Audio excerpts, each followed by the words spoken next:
বন্ধুরা, কেমন আছো সবাই? আশা করি সবাই ভালো আছো, সুস্থ আছো। বন্ধুরা, আজকে আমি তোমাদের সাথে যে রেসিপিটা শেয়ার করব সেটা কম বেশি সকলেরই প্রিয়। তো ডিমের একটা রেসিপি তোমাদের সাথে আমি শেয়ার করব। রেসিপিটার নাম হচ্ছে এগ ভুজি কারি।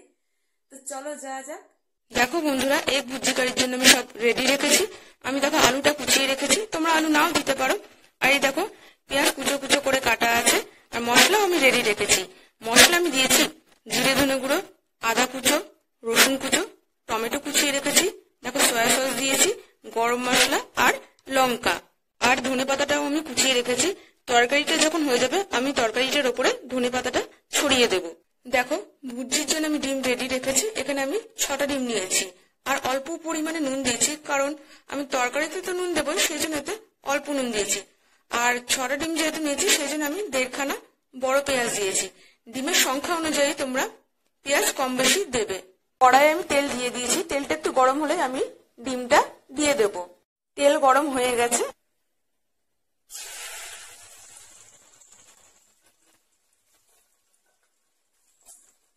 এবার নেড়ে নেব।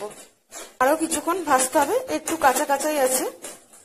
ভুজিটা দেখো ভাজা হয়ে গেছে। এরপর আমি এটা আলাদা বাটিতে তুলে রাখবো।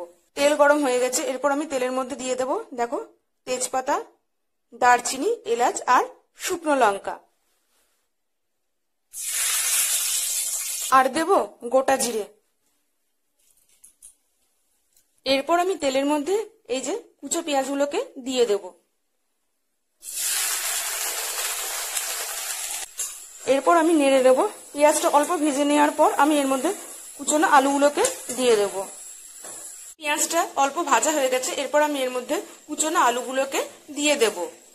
আলু আমি দিয়ে দিয়েছি। এরপর নেড়ে নেব। আমি আলুটা আরো একবার নেড়ে নেব। কিছুক্ষণ ভাজা হওয়ার পর আমি এর মধ্যে মশলাটা দিয়ে দেব। পেঁয়াজ আর আলুটা ভাজা হয়ে গেছে। এরপর আমি এর মধ্যে মশলাটা দিয়ে দেব। আর ভিডিওর শুরুতে আমি বলেছি তোমাদের কি কি মশলা দিয়েছি। এবার নেড়ে নেব। এরপর আমি হলুদ গুঁড়ো দিয়ে দেব আর নুন দেব। এই যে নুন হলুদ দেওয়ার পর আমি এবার নেড়ে নেব। মশলা কষা হয়ে গেছে। এরপর আমি এর মধ্যে অল্প জল দিয়ে ঢেকে দেব। জলটা ফুটে যাওয়ার পর আমি এর মধ্যে ডিমের ভুজিগুলো দিয়ে আরো কিছুক্ষণ ফুটিয়ে নেব। জল আমি দিয়ে দিয়েছি। এরপর থালা দিয়ে ঢেকে দেব। দেখো জল ফুটে গেছে। এরপর আমি এর মধ্যে ডিমের ভুজিগুলো দিয়ে নেড়ে নিয়ে আবার 10-15 মিনিট ঢাকা দিয়ে রাখবো। ডিমের ভুজিগুলো দিয়ে দেব।